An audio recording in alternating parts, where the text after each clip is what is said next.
Okay, ladies and gentlemen, welcome to the Common Sense channel. If this is your first time here, please hit the subscribe button and hit the like on the video.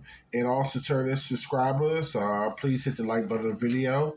And if you have a comment, feel free to leave a comment. All right, this video here is going to be, ladies, going to be talking about the dangers of central bank digital currency. I think her name is Catherine Austin Fitz. I believe that's her name is. All right, but anyway, what's going to do? I'm going to let the video play. Of course, that's how you always do. Let it play.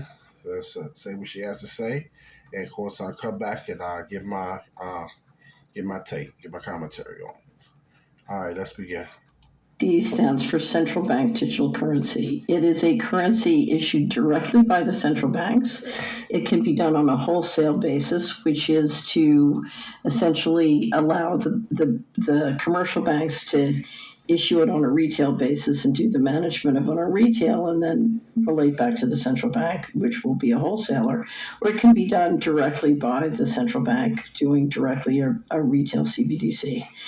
The challenge with CBDC is it gives the central bankers complete control and the ability to program your money.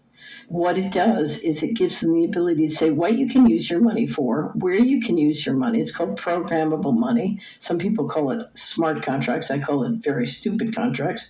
But it gives you the ability to issue programmable money and do complete surveillance and control of where and how people use their money.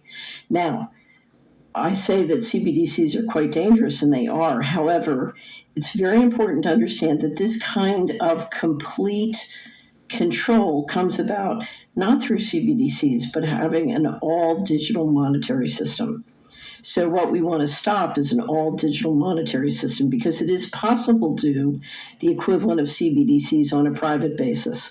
So I can use merchant codes with your bank account and your credit card. I can kick you off your online payment systems if I don't like what you're saying on social media.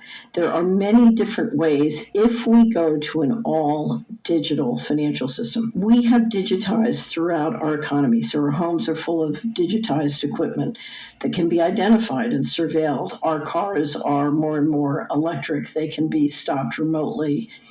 The thing to understand is if we go to an all-digital transaction system, financial transaction system, with a digital ID, so I can tell you're you and I'm me with great precision, then suddenly all those different digitized items and equipments and systems snap into one complete control grid.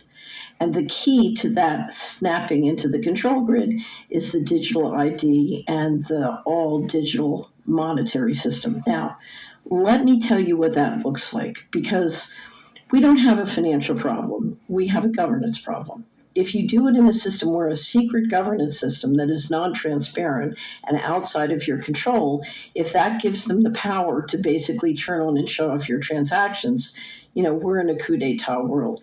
By creating an all-digital transaction system with a digitized economy and a digital ID, suddenly the central bankers now control fiscal policy.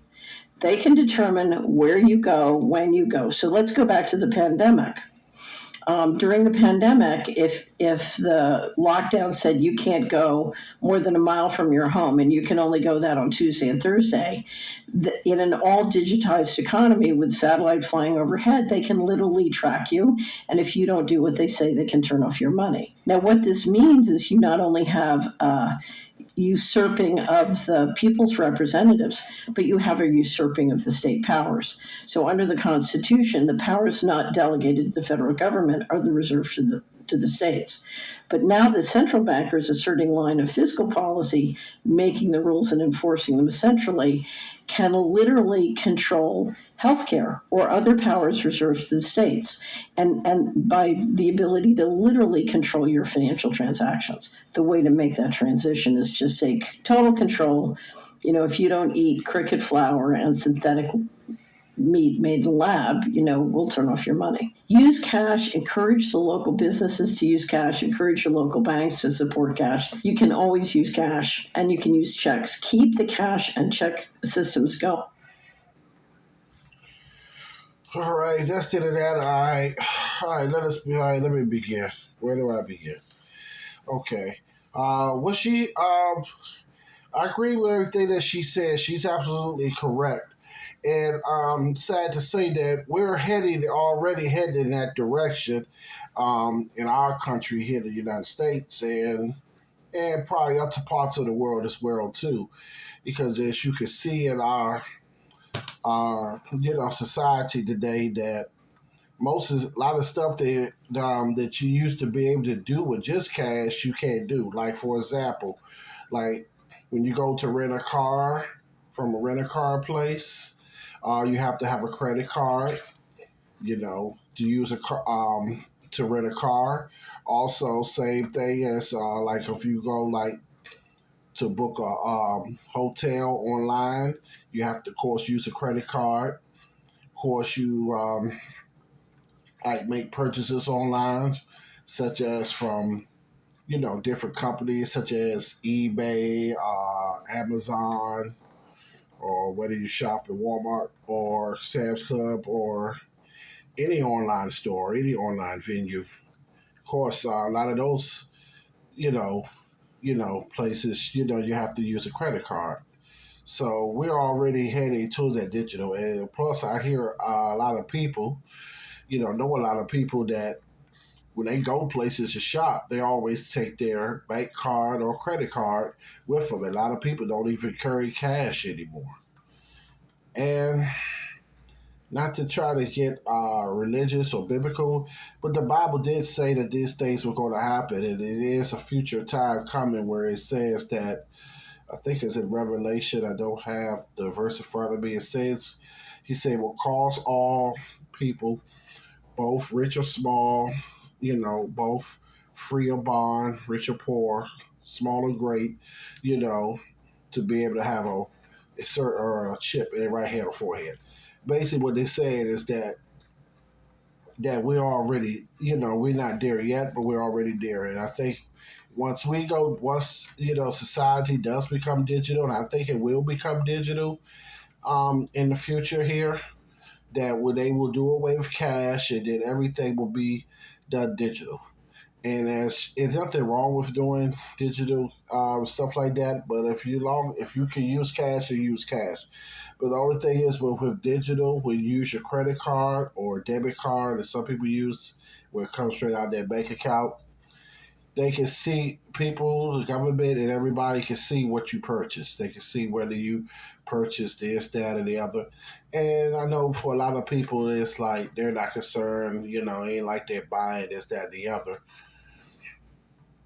But that is something where you mentioned the dangers of that. And when we go all digital, like she said, they'll be able to they'll come to a point in time where if they want to cut off your money, or they want to freeze your bank account or something, such as what the IRS does, that people that owe back taxes or don't pay their taxes, IRS put a lien or put a freeze on your account.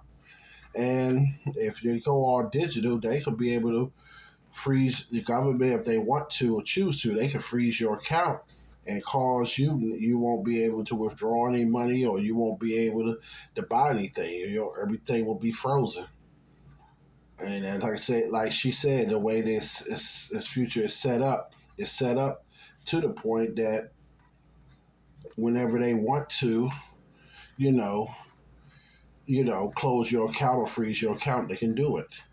And she did also say something else too, that I want to mention as well too, that I definitely agree with 100%, is with the digital cars. I know a lot of people are buying these little digital cars and everything, these electric cars. And one thing about the electric cars is I don't like them myself, because one, um, some of the reason why I don't like them was, one, like she was saying, they could control them. If they want to you could be driving down the road or something. If they want to shut it off, they can shut the car off. Also, that if you're driving somewhere like you live in a real cold state where they get real extreme cold temperatures, states such as like Wisconsin, Minnesota, um, Ohio, just to name a few, just to name a few, real cold states, states that get real cold temperatures during the winter, gets real like freezing below, like -0, -10, 11 degrees. States like that, those particular states, gets real cold, extreme temperatures during the winter time. And driving an electric car, the battery doesn't really last long in those cars. And a lot of people have been stranded and left stranded on the road and stuff with these type of cars, especially in extreme cold temperatures.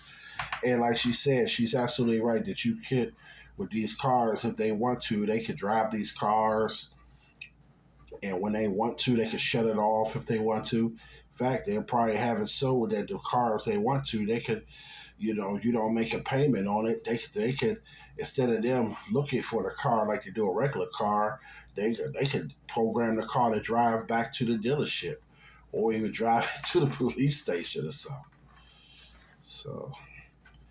So that's pretty much how. I don't want to drag this video on too long, but it's just something, for us to think about, that, that if everything goes digital, which I believe that in the future is going to go all digital, you know, that this is something, to think about and to be mindful of when this does happen, or when they decide this does happen, that even now, that even though we still are able to use cash, and I agree with what she said, and I agree 100% that while cash is here, you should definitely take advantage of it and use cash and things like that. Because with cash, like I say, you could be able to buy stuff or do stuff, and nobody can really trace when you use cash purchase. But when you use your debit card or credit card, they can track all your purchases as well too. All right, well, that's I'm gonna end it right there. So, like I said, if you're first time here, please subscribe to the channel, and please hit the like on the video. And to turn the subscribers, please hit the like on the video.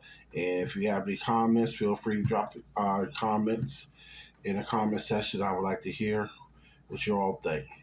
All right, until next time, y'all take care. God bless you all. Peace.